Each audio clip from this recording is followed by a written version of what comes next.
muchos años me percato de que en aquellas mismas discusiones yo mismo no había entendido completamente, a plenitud, qué es eso del sacerdocio universal de los creyentes.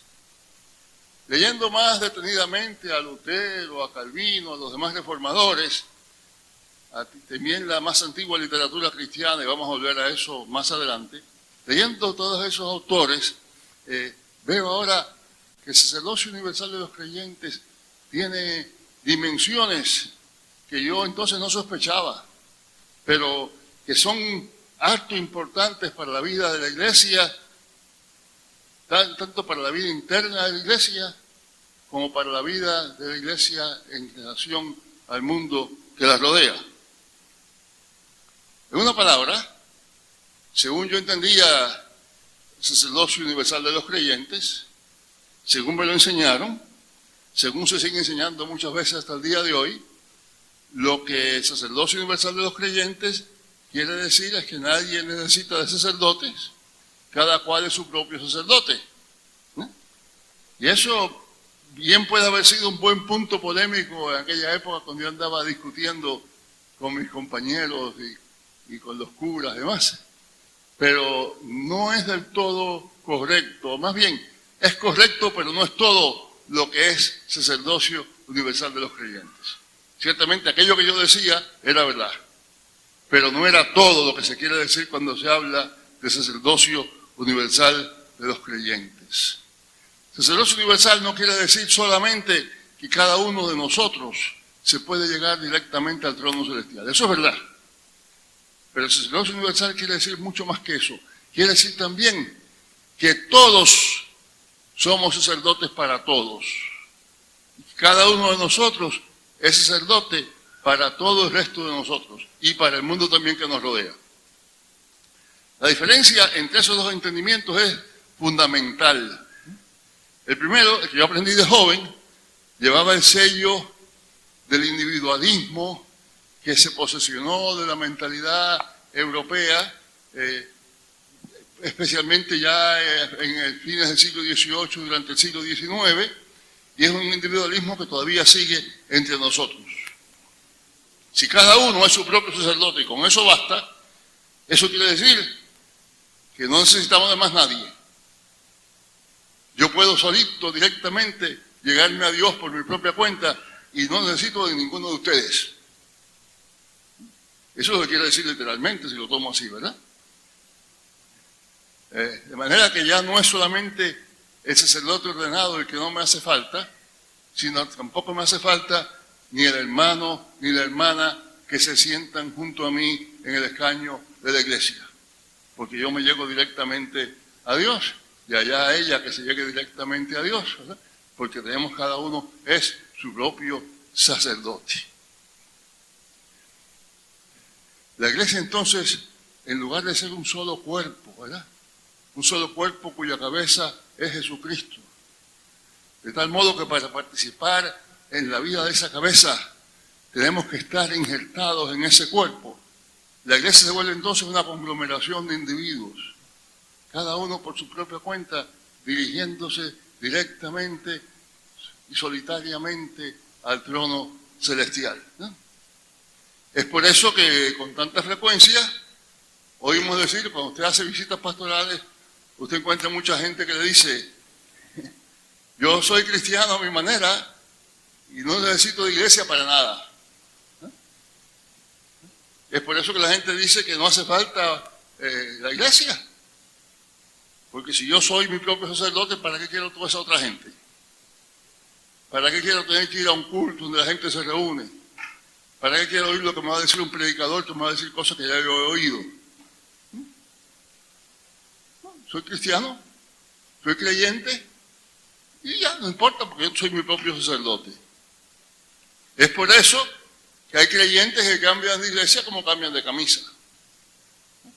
Porque después de todo, si no me gustó lo que la hermana fulana me dijo, o si no me gustó lo que el pastor está predicando, o si en otro lugar hay un coro mejor, o si hay un programa para niños que me gusta más, pues me voy allá mientras me convenga. Porque lo importante no es esa comunión con la cual yo me reúno, sino soy yo en mi relación directamente con Dios. Y si la hermana fulana me molesta, no tengo por qué ocuparme de ella, lo que hago sencillamente la dejo y me voy a otro lugar. Allá ella, que es su propia sacerdote, que se vaya ella con Dios y yo me voy por mi cuenta. Es por eso que muchas de nuestras iglesias se dividen, porque unos prefieren una clase de culto y otros otra. Si verdad entendiéramos el sacerdocio universal y la unidad de la iglesia que eso implica, y yo sé que esta persona que está sentada al lado mío es parte de este sacerdocio universal, entonces yo tengo que saber que cuando yo estoy adorando con esa persona, aunque la música que está cantando no me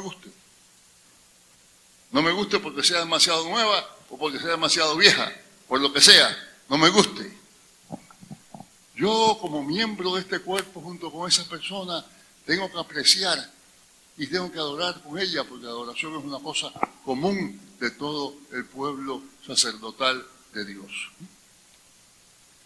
Si entendiéramos claramente eso de qué es el sacerdocio universal de los creyentes, que es una cuestión privada y comunitaria, esos otros creyentes que prefieren otra música que no es la mía, se regocijarán conmigo y participarán conmigo, no porque les gusta la música, sino porque están sentados alabando junto a este hermano que tiene otras experiencias y necesita adorar de otra manera. Y vamos a decirlo también, ya que estamos en eso. Eso nos lleva también muchas veces a un espíritu de competencia dentro de las iglesias, o mejor, entre iglesia e iglesia. Porque lo importante es que no es que la iglesia misma sirva, sino la iglesia es una cuestión superflua que consiste nada más que en la gente que se reúne, pero cada cual en realidad están todos por su cuenta, cada uno llegando a Dios y no todos como un conjunto.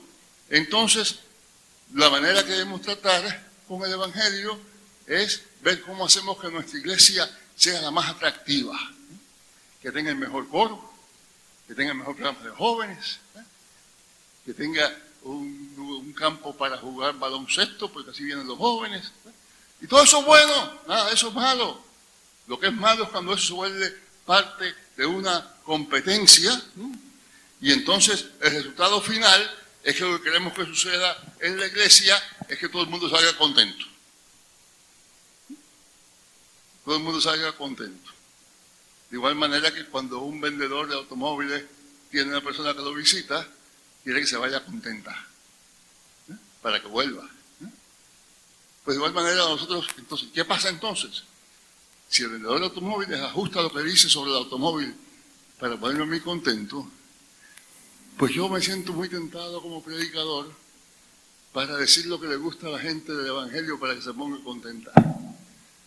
Y después nos quejamos de que hay un Evangelio de prosperidad, y después nos quejamos de que la gente viene a la iglesia y no cambia, y en parte es porque debido a esta noción misma de qué cosa es la iglesia, estamos ajustando el Evangelio a los gustos de la gente. Bueno, pero el sacerdocio universal de los creyentes no quiere decir ante todo que cada cual sea su propio sacerdote. Quiero repetir eso. No quiere decir que cada cual es su propio sacerdote. Quiere decir eso sí, pero quiere decir también mucho más. Cada uno es sacerdote por los demás y cada uno requiere del sacerdocio de los demás. Es verdad que yo me puedo llegar al trono celestial directamente, pero también es verdad que yo necesito que mi comunidad de fe se acerque en mi nombre y pidiendo por mí al trono celestial. Y si me olvido de eso, estoy perdiendo la mitad de la importancia que tiene esa doctrina del sacerdocio de los creyentes.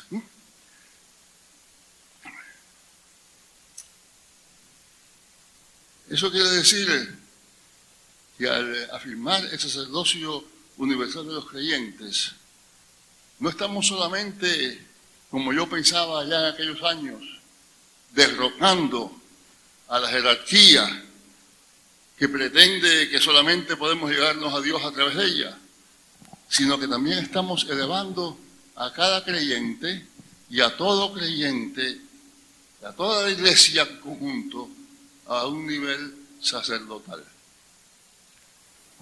Ahora, por otra parte, aunque ciertamente Lutero empleó esa doctrina del sacerdocio universal para responder a la situación de la iglesia en su época, cuando él hablaba de lo que él llamaba el cautiverio babilónico de la iglesia, y lo que él quería decir es que de igual manera que el pueblo de Israel quedó esclavizado en Egipto, la iglesia estaba esclavizada por un clericalismo, por un sistema sacramental que dependía todo de la jerarquía, y por eso usó entonces él ese principio del sacerdocio universal de los creyentes para responder a eso. Sin embargo, eso no lo inventó él. Y aunque se ha devuelto marca de la Reforma, eso no surgió en la Reforma. Al contrario, eso existió en la iglesia desde sus primeros tiempos. La iglesia como pueblo sacerdotal. La iglesia antigua, primera, se veía a sí misma como cumplimiento de aquella promesa que Dios le había hecho de antaño a Israel allá en Éxodo, creo que 19, donde dice: vosotros me seréis un reino de sacerdotes y gente santa. No es que Israel va a haber sacerdotes, es que todo el pueblo de Israel va a ser un pueblo sacerdotal. No es que en la iglesia haya sacerdotes, es que toda la iglesia es un pueblo sacerdotal. Todos ustedes conocen de memoria las palabras de Pedro, ¿verdad? ¿Cómo dice?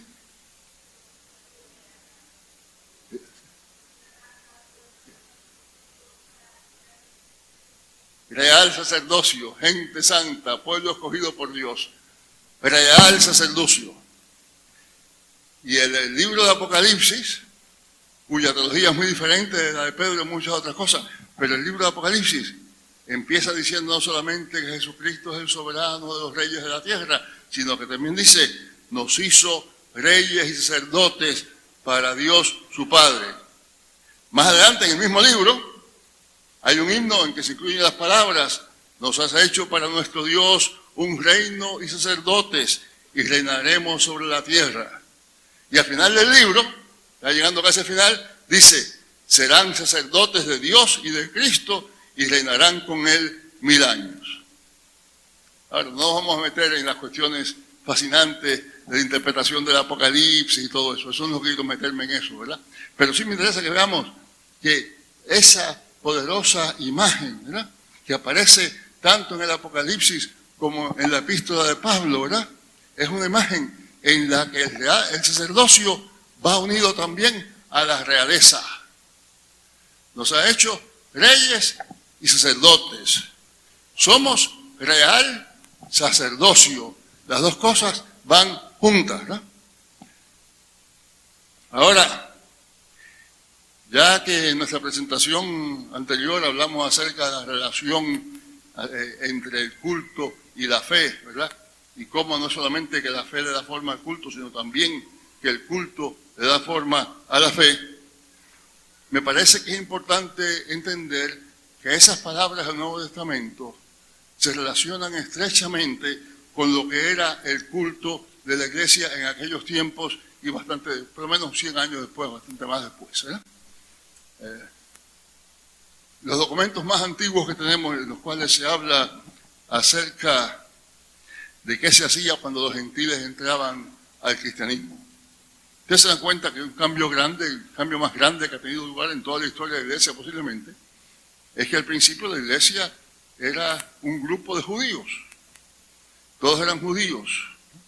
Todos conocían antes de bautizarse, sabían acerca de Abraham y de Israel y de los 10 mandamientos y que hay un solo Dios y que hay ciertos principios morales, el decálogo, lo sabían ya.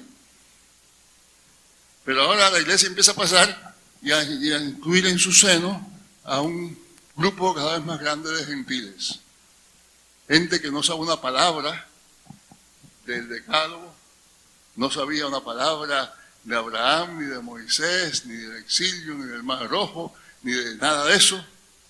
gente que no sabía ni siquiera que había un solo Dios. Cuando esa gente pide el bautismo, entonces empieza la iglesia a decir, bueno, tenemos que asegurarnos de que de verdad están como debe ser para ser bautizadas. Y entonces se establece la práctica de un periodo de preparación, y eso existe en el siglo II por lo menos, ¿verdad? Y un poquito posiblemente hasta antes. Un programa de preparación que dura normalmente unos 2 años. La persona que decide, después de haber estado oyendo la enseñanza y todo eso, decide que quiere ser cristiana, habla con el obispo, que en esa época se llamaba también el pastor, ¿verdad? Con el pastor obispo, y le pide que le añada a la lista de lo que llaman los catecúmenos, personas que se están preparando. Cuando termina el proceso hace 2 años, hay muchos otros detalles que sabemos, que podemos hablar de eso, pero llega por fin el bautismo. El bautismo tiene lugar aparte de donde está la gente congregada, es decir, la congregación está toda reunida, es la noche de un sábado santo antes de amanecer el domingo, está toda la gente reunida, los que ya son bautizados, los cristianos, y allá en otro lugar está teniendo lugar el bautismo. En ese bautismo hay muchos otros detalles también, pero quisiera nada más que mencionar 2 que tienen que ver también con lo que vemos en la Biblia. Cuando la persona sale del agua, le visten de una túnica blanca. Nosotros eso que es muy bonito, ¿verdad? Signo de pureza. No, un momentito. Primera cosa, dése cuenta ustedes que en aquella época la mayor parte de la gente tenía una muda de invierno y una muda de verano. No había botones. La gente se ponía la ropa de invierno cuando empezaba el invierno y se la quitaba cuando empezaba el verano.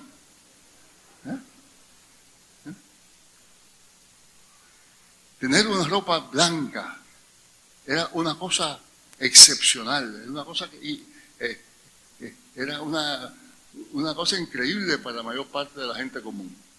Pero el blanco no era señal de pureza, el blanco era señal de victoria. Y lo que se estaba celebrando cuando la persona salía del bautismo no era que ahora estaba pura, eso también, pero lo importante era que ahora participaba de la victoria de Cristo. Y se hacía entonces la otra cosa, que es la que quisiera usar más, se le ungía con aceite. ¿Por qué? Porque en el Antiguo Testamento, ¿a quién se unge? A los reyes y a los sacerdotes. Ellos ahora están viniendo a ser parte del real sacerdocio. Y al ungirles, al salir del bautismo y ungirles con agua, con aceite, les están diciendo, ahora ustedes son parte de este cuerpo de Cristo, de este pueblo sacerdotal, ¿verdad?, que cumple la promesa que Dios le hizo antaño al pueblo de Israel, de que seremos un pueblo de reyes y sacerdotes. Y ahora ustedes son reyes y sacerdotes. Ahora, ¿quién va a subrayar? Que de igual manera que el sacerdocio universal no es cuestión individual, tampoco el bautismo es cuestión individual. Nosotros, debido a una serie de influencias, pensamos que el bautismo es mi bautismo. Cuando yo me bauticé, es interesante que decimos yo me bauticé, como si uno se bautizara a uno mismo, ¿verdad? Cuando yo me bauticé, cuando yo hice, ¿verdad?, y entonces me bauticé. O me bautizaron si yo supiera, pero siempre la gente habla, yo me bauticé. En la iglesia antigua, el bautismo, además de un lavacro, que lo es también un injerto. El bautismo es la acción por la cual los creyentes son injertados en el cuerpo de Cristo. Yo soy la vid verdadera, todo pámpano, nosotros sois los pámpanos, ¿verdad? Todo pámpano, etcétera, etcétera. El bautismo es la acción por la cual el pámpano se injerta a la vid verdadera. O si usted quiere otra manera de decirlo, hablando del sumo sacerdocio, el bautismo es el acto mediante el cual la persona se une a este cuerpo cuya cabeza es el único sumo sacerdote. De manera que por el bautismo usted participa de ese sacerdocio supremo de Jesucristo. Y que usted es sacerdote entonces no es porque usted se llega directamente a Dios, es porque usted es miembro injertado como el pámpano de David, usted es miembro de ese cuerpo sacerdotal cuya cabeza es el sumo sacerdote. Ahora, tras esa ceremonia, ya que estamos hablando del bautismo, se conducía a los neófitos, es decir, los que están bautizados recientemente, al lugar en que yo les decía que estaba reunida la congregación. Por primera vez van a participar de la comunión. Déjenme explicarles que en la iglesia antigua el culto sabemos que se dividía en dos partes. Había por un lado lo que llamaban el servicio de la palabra, que es donde la gente venía y pasaban horas. Si usted cree que nosotros los predicadores de hoy somos verbosos y hablamos demasiado en mucho tiempo, imagine usted que en aquella época el culto de la palabra duraba a veces 3, 4 horas. De madrugada, antes de amanecer y de pie. Bueno, ¿por qué? Porque en esa época no había imprenta, no se podía tener la Biblia. Afortunada era la iglesia en un pueblo pequeño que tenía toda la Biblia. Muchas de ellas no tenían todo, iban copiando unas a otras para ver cómo la conseguían. Y la única oportunidad que esa gente tenía, esos gentiles que hasta ayer estaban adorando a Diana, que tenían concubinas, que exponían a los hijos a morir como nada porque eso era legal. Esa gente, el único momento que tenían para de verdad escuchar esa palabra y entenderla, era esas horas del culto de la palabra, el servicio de la palabra. Al terminar el servicio de la palabra, que incluía también, claro, oraciones, alabanza, todo eso, pero era especialmente un estudio de la palabra. Ese es el trasfondo de la predicación de hoy. Al terminar eso, se despedía a esas personas porque ahora el grupo, las personas todas que estaban bautizadas, no necesariamente en esa iglesia, pero bautizadas en cualquier lugar, los que ya eran creyentes, partes de ese cuerpo sacerdotal, se quedaban ahora para la segunda parte del servicio, que es lo que se llamaba, o se llama, el servicio de la mesa, que de ahí viene la comunión. Bueno, pues ahora, estos neófitos que han sido bautizados van a llegar por primera vez al servicio de la mesa. Pero no solamente eso lo que hacen por primera vez participan de una oración. Allá en el servicio de la palabra oraban, sí, pedían, alababan a Dios, todo eso. Pero en el servicio de la mesa, lo primero que se hacía era una oración común, que se llamaba la oración de los fieles. Y ese es el trasfondo de nuestras oraciones de intercesión en la iglesia de hoy. La oración de los fieles era una oración en la cual el pueblo de Dios, como pueblo sacerdotal, le rogaba a Dios y presentaba a toda la congregación, a los enfermos y demás de la congregación, pero también a todo el resto del mundo ante Dios. Y ese neófito ahora participaba de eso porque ahora era parte del pueblo sacerdotal. Su sacerdocio no era una cuestión individual, era cuestión de ser parte de este pueblo al cual estaba unido.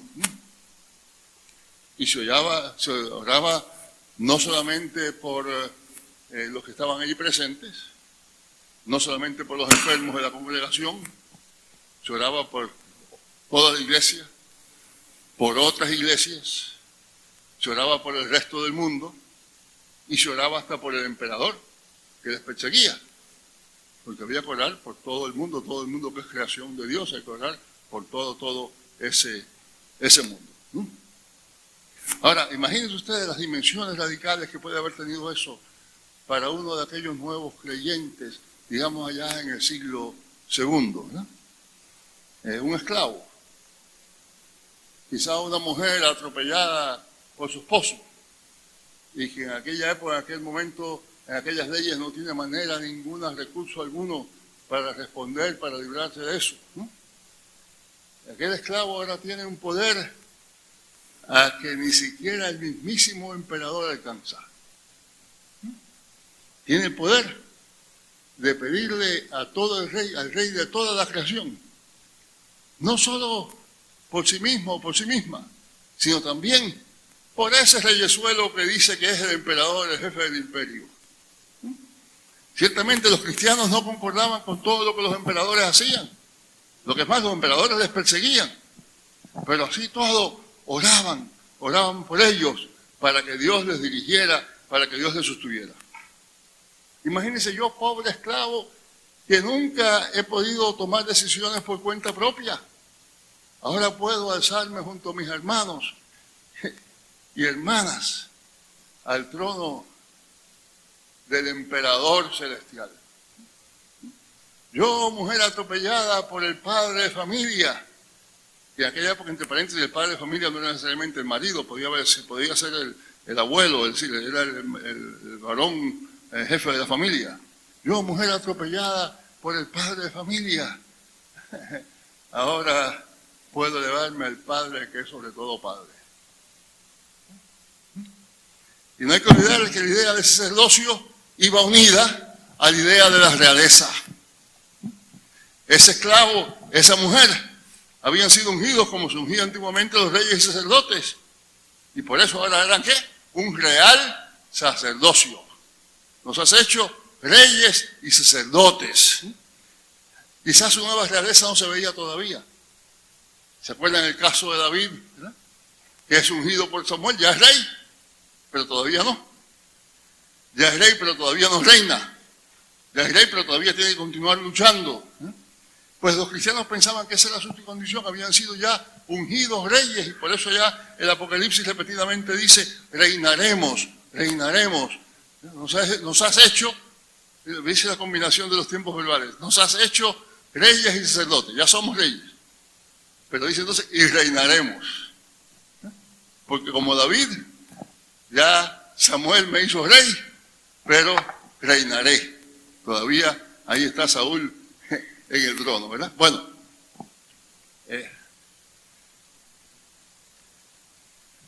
ahora bien, puesto que el culto era y sigue siendo la principal manera de formar la fe de los creyentes, eso también se manifestaba en el culto. Un detalle que muchas veces se olvida, ya no lo hacemos, es que en la iglesia antigua se acostumbraba a arrodillarse para orar. Recuerda usted que Pablo habla, yo doblo mis rodillas, ¿verdad? Todo eso. Pero el domingo, no. El domingo se oraba de pie, con los ojos abiertos, mirando de la cara a Dios. Porque los otros 6 días de la semana, usted se acerca a Dios como un peticionario, se acerca al gobernador, al presidente, al emperador, al que sea. Pero este día, que es el día de su adopción, usted se acerca a Dios como hijo o hija adoptivo del gran rey. Y el príncipe no se acerca al rey arrastrándose y de rodillas, se acerca mirando a la cara porque está hablando con su padre.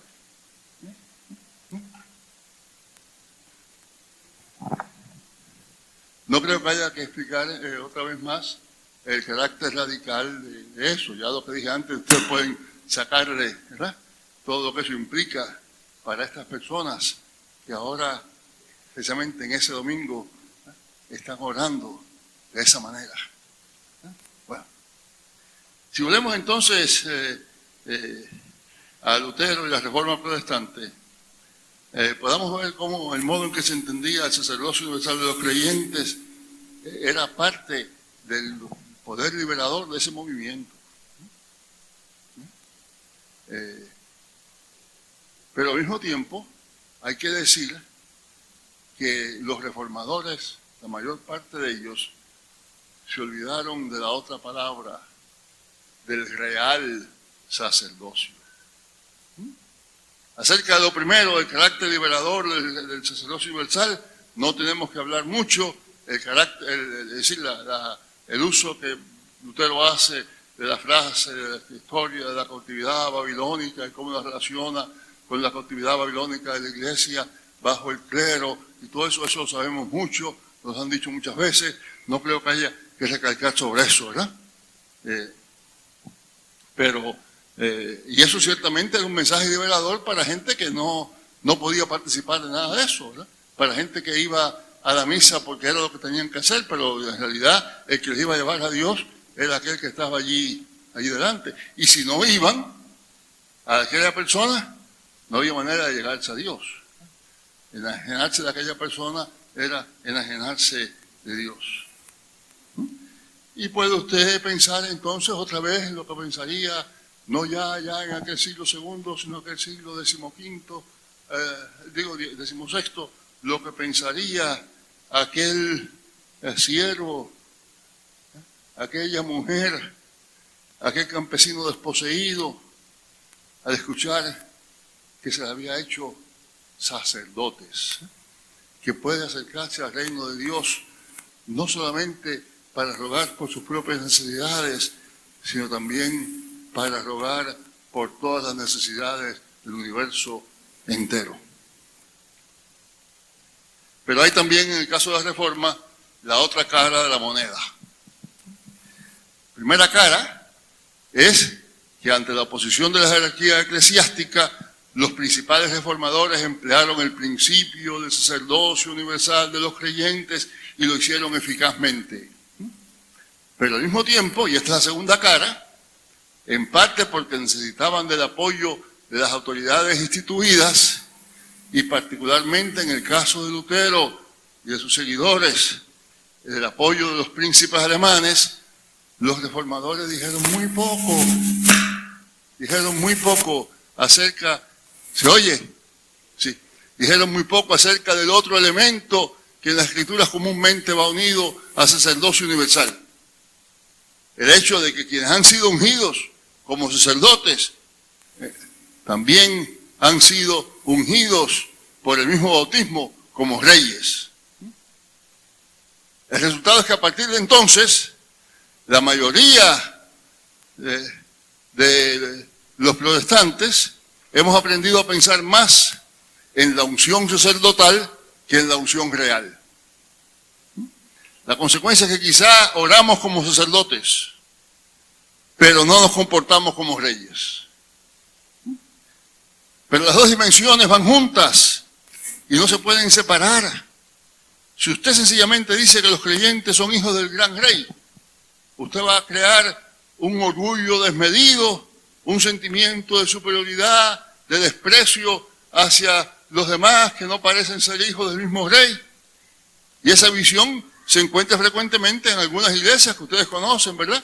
Donde parecen considerarse que son mejores que nadie, y lo único que les preocupa es que el mundo sepa que ellas son mejores que el mundo. Pero si por otra parte decimos que todos somos sacerdotes y se nos olvida nuestra rareza, bien podemos crear una actitud servil, como si nuestra función no fuera más que pedir y pedir. Pedir, como decimos nosotros, con el sombrero en la mano. Y por eso aquello de acercarse a Dios una vez a la semana con la cara abierta era importante, porque yo no me acerco a Dios como el patroncito. No voy a decir, mira, patroncito, por favor. No, me acerco a Dios y decir, mira, papi, porque es mi padre. Y eso es lo que se está implicando con eso de que somos hechos reyes. Y porque hemos olvidado eso, muchas veces, muchos creyentes han llegado a pensar que les corresponde sí acercarse a Dios, porque son sacerdotes, pero que no les corresponde defender sus derechos ni los derechos de ninguna otra persona, porque no son reyes, son súbditos. Se nos ha olvidado esa otra dimensión. En resumen, lo que he dicho hasta aquí, no quiero pasarme del tiempo. Lo que he dicho hasta aquí creo que está claro, ¿verdad? Primera cosa, que lo que hemos dicho siempre, que el sacerdocio universal quiere decir que cada cual puede llegarse a Dios directamente, es cierto. Pero segundo, que eso no es todo lo que es cierto. Que podemos llegarnos, sí, pero no podemos hacerlo solamente a nombre propio, sino también a nombre de todos como miembros de un solo pueblo sacerdotal. Y que necesitamos también de ese pueblo. Sin usted ser parte de ese pueblo, usted no es sacerdote ni de ellos ni de usted mismo. Tercero, que la consecuencia de ese segundo punto es que como pueblo sacerdotal tenemos la obligación de llevar a toda la creación al trono celestial. Ya que hablamos del culto, ¿cuántas veces en nuestras oraciones de intercesión nos acordamos de la gente que está pasando hambre en Sudán del Sur? Nos acordamos de la gente que está sufriendo todavía por los ciclones que tuvieron lugar. Nos acordamos aún de los enfermos en nuestra ciudad que no son nuestra gente. Pero si somos pueblo sacerdotal, tenemos la responsabilidad de acordarnos de toda esa gente, de toda esa enorme creación de Dios. Entonces el próximo punto es que lo que he dicho ya, es que cuando la Biblia se habla de real sacerdocio, el sacerdocio, eso normalmente va unido a la idea de realeza. Real sacerdocio. Y quinto, que por una serie de reformadores, y mucho más que los reformadores, la próxima generación enfatizaron lo del sacerdocio universal de los creyentes, pero dijeron menos o dijeron casi nada de que esos mismos creyentes también son hechos realeza. Y la falta de ese énfasis en la realeza universal de los creyentes nos ha llevado a dejar a un lado ese elemento bíblico importante del mensaje bíblico, de la experiencia de los primeros cristianos, un elemento que ha llegado hasta nuestros días y que no nos ayuda, por no tener eso, no nos ayuda a enfrentarnos a las inequidades, las injusticias del día de hoy. Pero antes de terminar con ese tema, déjeme recordarles lo que decía ayer, que el culto le da forma a la fe de los creyentes. ¿Se acuerdan la famosa frase, el ex orandi, el ex credendi? Es decir, la manera en que usted adora es lo que le da forma a lo que usted cree. Mire entonces usted el culto y vamos a ver qué dice acerca del sacerdocio universal de los creyentes. Primero tenemos que afirmar la nota positiva, ¿verdad?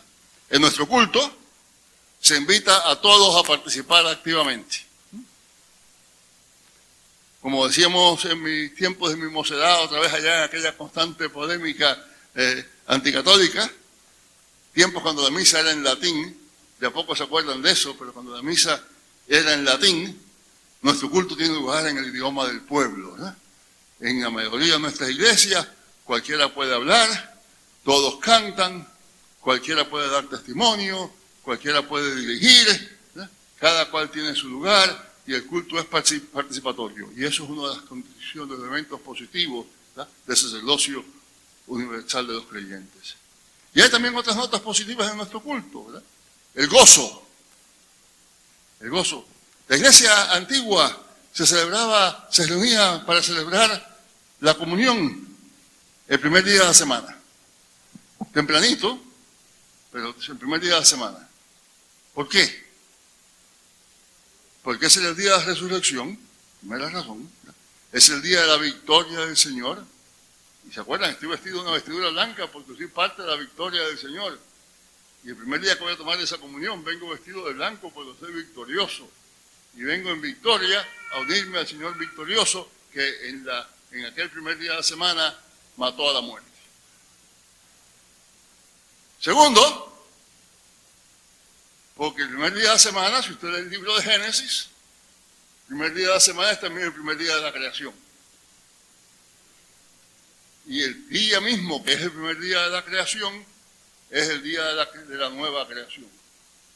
La nueva creación nace en el primer día la antigua creación nace en el primer día de la semana, la nueva creación nace en el primer día de la semana, en la resurrección de Jesucristo. Tercero, porque el primer día de la semana también es el octavo. Las semanas son ciclos, ¿verdad? Viene uno y se acaba y viene la otra, se acaba y viene la otra, y todo da vuelta. Pero según pensaban los antiguos cristianos, un buen día de estos, después del séptimo día de la semana, usted se va a despertar esperando que sea otra vez la misma cosa y otra vez la misma vuelta, y se va a encontrar que ha llegado el octavo día, que es la eternidad. Por eso, entre paréntesis, muchos bautisterios antiguos tenían forma circular, pero por celebrar la eternidad. Pero afuera tenían una forma octagonal. Los 8 días usted está siendo bautizado o bautizada en el 8º día, el día de la nueva creación. Todo eso quería decir que el culto cristiano antiguo era un culto de gozo. Las antiguas oraciones que tenemos para la comunión no eran, ay Señor, yo he pecado, yo soy tan malo, Señor, perdóname. No. Eran oraciones de Señor, tú eres victorioso, tú has triunfado, tú vienes, en ti creemos, tú nos das vida, gracias. Ese era el ambiente. Ahora, todo eso fue desapareciendo después. No quiero entrar en esa historia, pero ya llegó el momento en el cual el culto del domingo parecía que era más bien un servicio fúnebre. En lugar de ser una celebración, y es interesante que todavía se hablaba y se habla de celebrar la comunión. Pero la manera tradicional de celebrar la comunión tiene poco de celebración. Es más bien un acto de duelo, de luto, ¿verdad? De tristeza. Y eso los reformadores no lo cambiaron. Está cambiando todo ese ambiente del culto, un culto celebratorio, de alegría. Todo eso es parte de lo que está sucediendo entre nosotros y es una cosa muy, muy positiva que creo que es importante reconocer. Muchas veces los cristianos confundimos la solemnidad con la devoción, las caras largas con la fe. Si usted de verdad es creyente, pues usted va a tener cara larga para que la gente vea a todo el mundo que usted es creyente. ¿Se acuerdan lo que dice Jesús? Que no se demuden el rostro, todo eso para que... Bueno, pues lo que ha sucedido, por la gracia de Dios, es que ese cambio. Pero hay unos cambios también que creo que es importante mencionar de carácter negativo.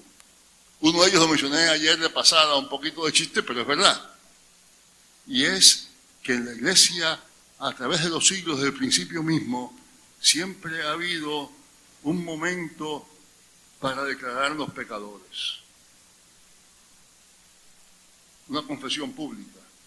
No necesariamente usted se va a parar y dice, hermano, yo he hecho esto y esto y lo más allá. No, pero que hay un momento en el cual usted, privadamente, en silencio, y después todo como la congregación, confesamos que somos pecadores. Hoy, muchas veces, eso no sucede en nuestros cultos. El culto es tanta alabanza, tanta gloria, tanta adoración, tanta alegría, que no nos acordamos de que somos pecadores. Y claro, lo que no nos damos cuenta es que al perder esa dimensión, esa experiencia de reconocer nuestro pecado, también perdemos la oportunidad de darnos gracia, de darnos cuenta de la magnanimidad de la gracia de Dios. Porque lo grande de la gracia de Dios se ve ¿en qué? En que siendo aún pecadores, a su tiempo Cristo murió por nosotros. Y si no nos recordamos que somos pecadores, tampoco nos damos cuenta de la importancia que tiene la gracia de Dios. Ahora, pero también hay algunos elementos negativos que me parece que es necesario mencionar. Uno de ellos tiene mucho que ver con el sacerdocio universal. Yo les decía a ustedes que el sacerdocio universal ha cambiado en su sentido, en parte debido a un individualismo que se posicionó del cristianismo y de Europa toda en el siglo XVIII, especialmente el siglo XIX, hasta principios del XX. Yo, lo importante soy yo. La vida, la filosofía del yo. Y eso se ha metido en la iglesia. Se ha metido en la iglesia no solamente en lo que hablaba antes, ¿verdad?, del sacerdocio universal, se ha metido también en nuestro culto. Hay muchos himnos preciosos, preciosos himnos. Hoy cantamos uno de ellos. A solas al huerto yo voy. Pero estoy cantando yo. Está bien, es bueno, muy importante, expresa mi fe. Y hay que mantenerlo, y hay que continuarlo, y hay que repetirlo. Pero, ¿cuándo decimos nosotros? Jesús, yo he prometido. A solas al huerto yo voy. Oh Cristo mío, Oh Cristo, yo quiero tu ayuda a tener. Y los más nuevos también, no es para las cuestiones de aquellos, pues, así que la cosa todavía. Yo te amo, Señor, yo te adoro. ¿Ya? Yo te agradezco.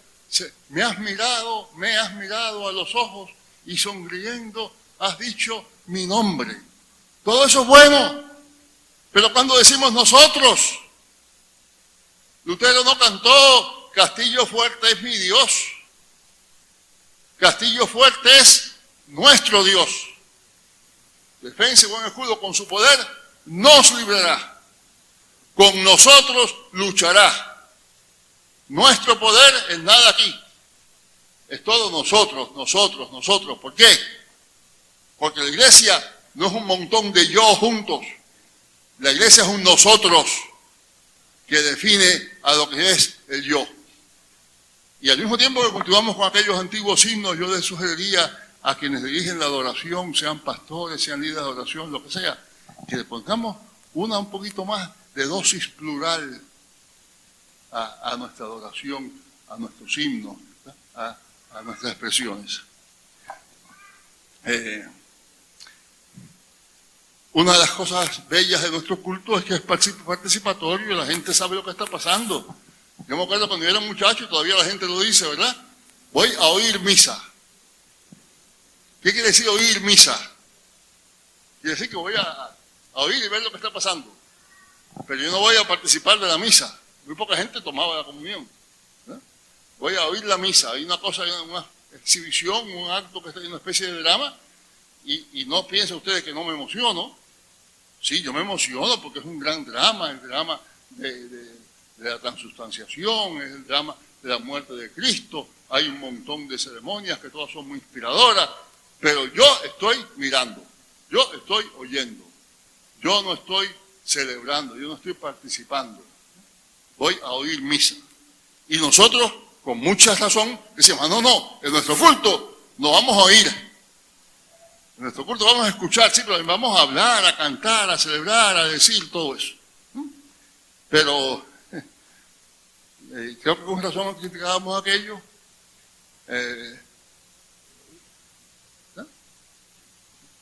Que no puede haber misa sin sacerdote.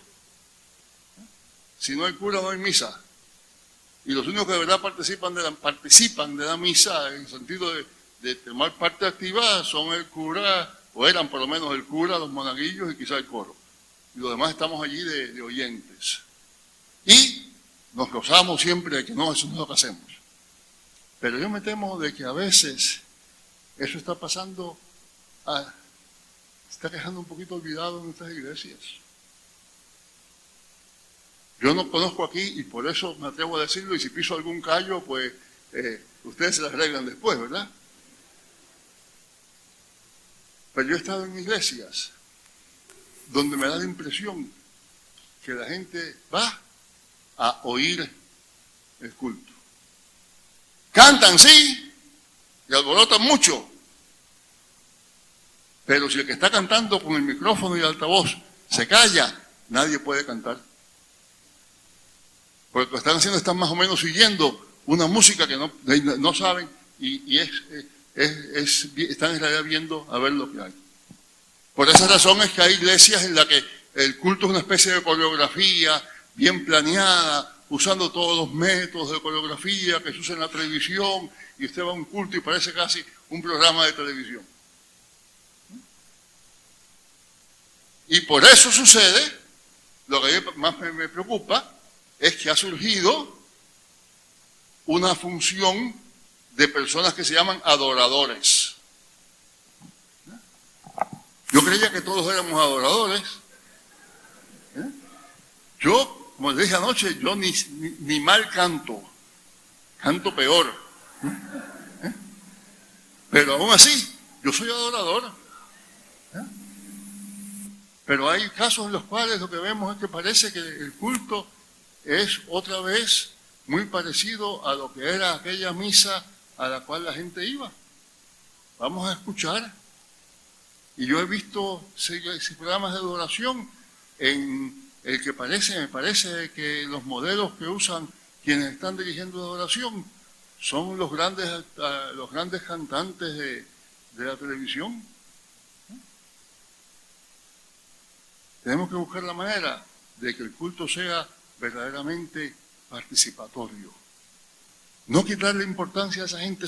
Los que dirigen la adoración son importantísimos. Como yo les decía ayer, la fe de las personas se forma más por lo que cantan que por lo que usted les dice como pastor o pastora. Así que eso es bien importante. No quiero quitarle importancia a eso, pero precisamente por su importancia me parece que es necesario que lo tomemos con seriedad. Bueno. Pero la otra cosa que me parece que hay que mencionar también, por último, es otra vez el hecho de que, al igual que los reformadores, hablamos mucho del sacerdocio universal, pero hablamos poco de la realeza universal de los creyentes. Falta todavía que corrijamos a Lutero y a Calvino, al mismo tiempo que les admiramos y les seguimos, pero les corrijamos volviendo a la tradición más antigua de la Iglesia, aquello que encontramos en el Nuevo Testamento, de que somos un real sacerdocio, de que somos reyes y sacerdotes, de que Dios nos ha hecho reyes, sacerdotes y reinaremos. Y es importante eso, porque lo que sucede muchas veces es que por olvidar eso,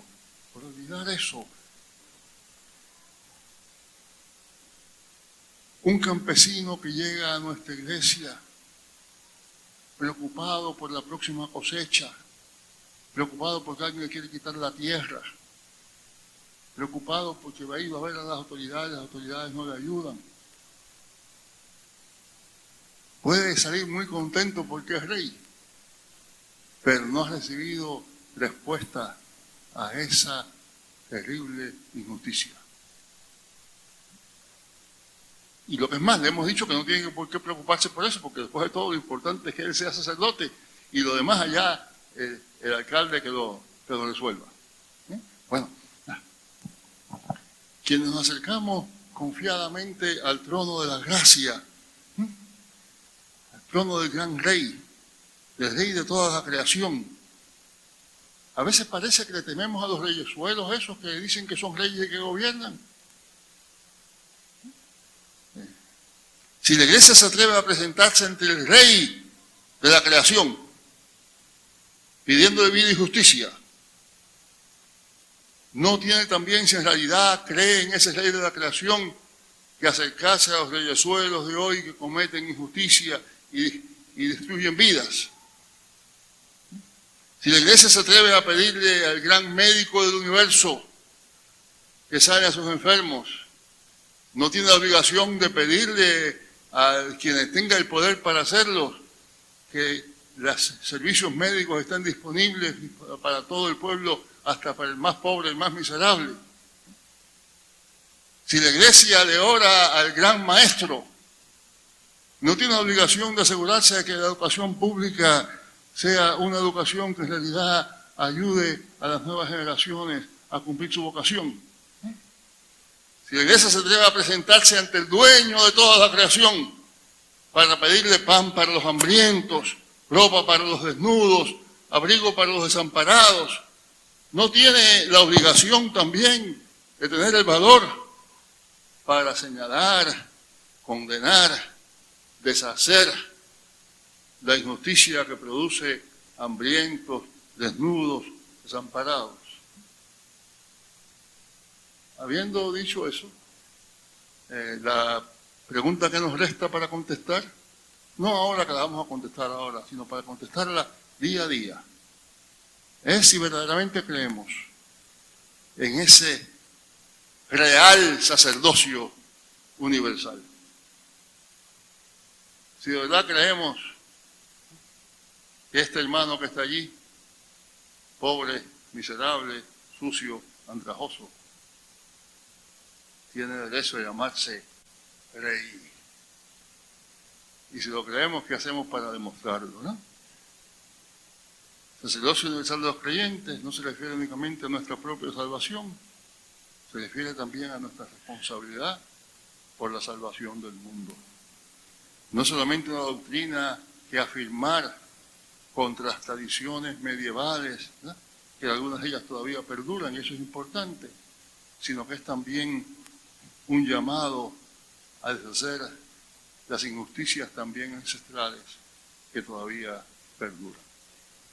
Que el Señor les bendiga, mis amados hermanos y hermanas, reyes, sacerdotes. Amén.